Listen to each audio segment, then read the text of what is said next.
កំពុងហាវរៀងរាវខ្មែរមននាងពេទ្យគូកនដើរជួយអ្នកស្រុកក្រោយពេលសង្គ្រាមខ្មែរយើងបានសុខបានផុតពីទុក្ខខ្មាំងគៀជីជោបងបានឃើញស្រីឡើងពីកំពុងស្រអែមត្រឹសទ្រង់ដើរពេលសាយន់ស្រុកកំពុងលែងបបរពន់ចិត្តបងមិនទាន់រំភើបស្នេហាអូនស្គាល់កវីហ៊ានស្ដីចំមុខឲ្យបងពើយកបេះដូងរងថ្លាចំអន់សាច់លេងបានតែវិចាខ្លាចត្រែងមកថាមានម្ចាស់ទៅហើយអោកោះជ័យទាត់ទឹកពាត់ជុំវិញ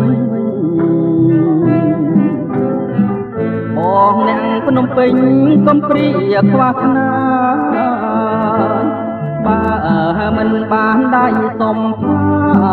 ហុំកាយកុំកំតាយដាំទៀនបងអូ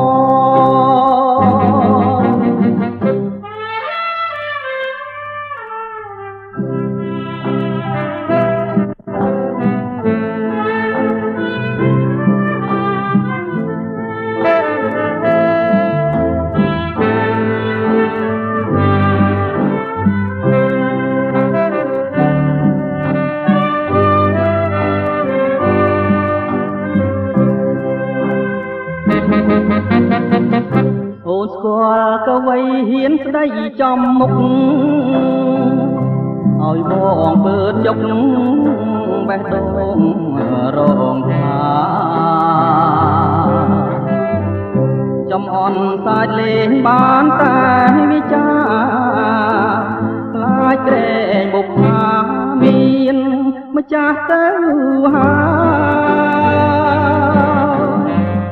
អោកោះជ័យទាត់ទឹកពាត់ជុំវិញ